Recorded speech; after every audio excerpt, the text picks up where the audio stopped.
আশা করি আমাদের এই 7 দফার সরকার মেনে নিয়ে একটি সুন্দর অবাধ নির্বাচন দিয়ে এই দেশটাকে একটি সোনার বাংলা, একটি আদর্শ বাংলা, একটি আদর্শ রাষ্ট্র, ইসলামী রাষ্ট্র, কল্যাণময় রাষ্ট্র হিসাবে, ন্যায় ও ইনসাফের রাষ্ট্র হিসাবে প্রতিষ্ঠা করবে। জুলাই 24 অভ্যুত্থানের পরে আমাদের নতুন একটি বাংলাদেশে এই জামাত ইসলামের সমাবেশ, সেক্ষেত্রে আমাদের জুলাই অভ্যুত্থানের বিচার সর্বপ্রথম করতে হবে। জামাত ইসলামের ইতিহাসের পাতা একটা স্মরণীয় দিন হয়ে থাকবে।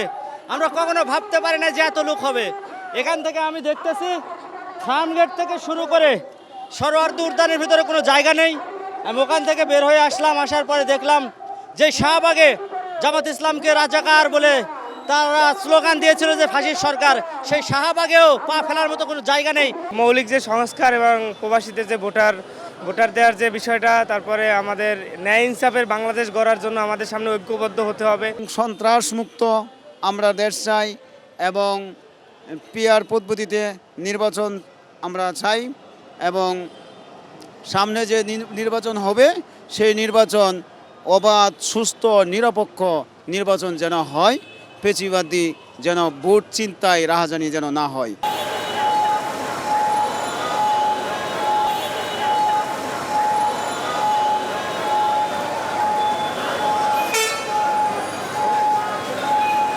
সুস্থ ধারার রাজনীতি করতে হলে যে পিয়ার পদ্ধতির যদি ভোট দেয় তাহলে সুস্থ ধারার রাজনীতি হবে, মারামারি কাটাকাটি হবে না।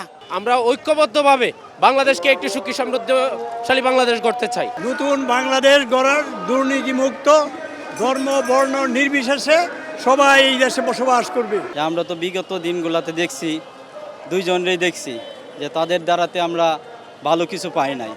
এখন নতুন কিছু চাই, যেভাবে আমরা নতুন একটা সুন্দর একটা সমাজ চাই, একটা পরিবেশ চাই দেশের।